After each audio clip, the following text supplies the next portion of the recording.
It was a moonless night, and the winding road stretched ahead of me like a never-ending abyss. I had always been uneasy about driving at night, especially on secluded roads like this one, but there was no other option. I had to get home, and it was already well past midnight. The only source of light was my car's feeble headlights, casting eerie shadows that seemed to dance at the edge of the road. The dense forest on either side loomed like a dark wall, swallowing any trace of the outside world. The occasional rustling of leaves and the hooting of an owl added to the growing sense of unease that was creeping over me. I turned up the volume of the radio, hoping that some music would distract me from the oppressive silence of the night. But the songs seemed hollow, the lyrics drowned in the blackness that surrounded me.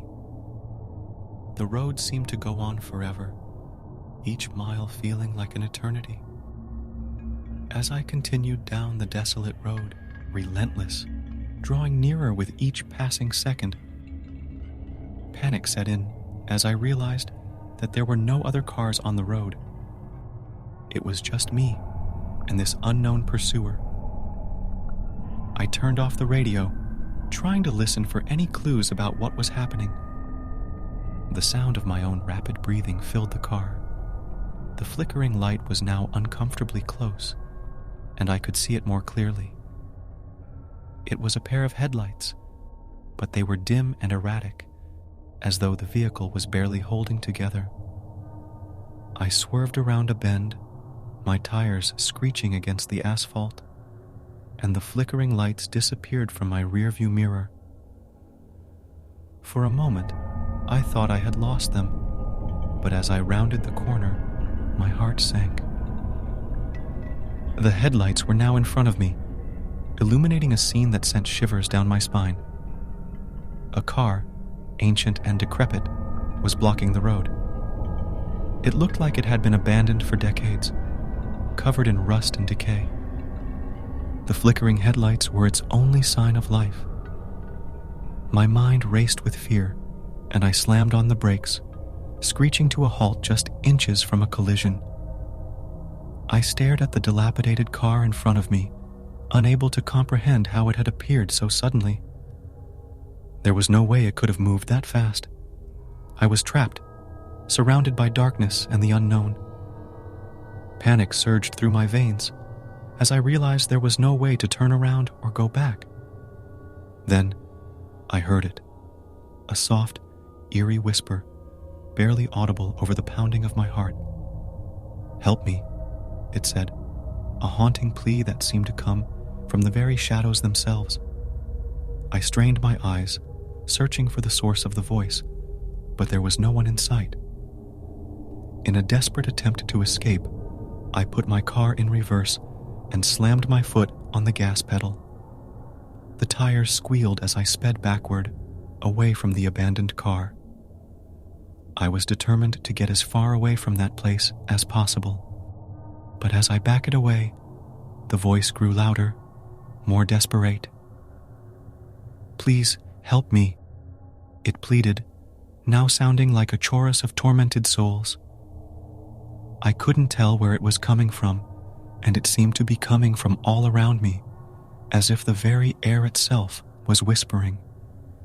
In a blind panic, I floored the gas pedal, turning my car around and speeding away from the abandoned car and the haunting voice. The flickering headlights followed, drawing closer with each passing second. I was trapped in a nightmare, a never-ending loop of terror. My mind was a jumble of fear and confusion as I sped down the dark road, the flickering headlights always just behind me.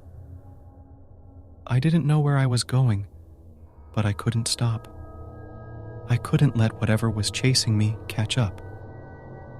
Hours passed, or maybe it was only minutes, but time seemed to lose all meaning. The flickering headlights never relented, and the haunting voice continued to torment me. I was trapped in a nightmarish purgatory, a never-ending drive through darkness and despair. Then, just when I thought I couldn't take it any longer, the headlights suddenly disappeared. I braked hard, bringing my car to a stop on the empty road. I was alone, surrounded by the suffocating silence of the night. Trembling with exhaustion and fear, I looked around, trying to make sense of what had just happened. There was no sign of the abandoned car or the flickering lights. It was as though they had never existed.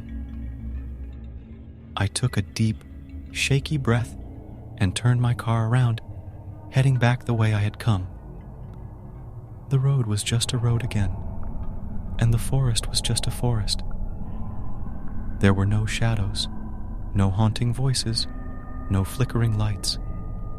As the first faint light of dawn began to creep over the horizon, I realized that I had escaped whatever nightmare had plagued me that night.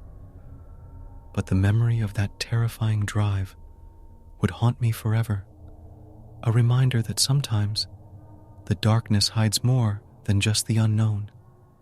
It hides the unimaginable horrors that lurk within us all.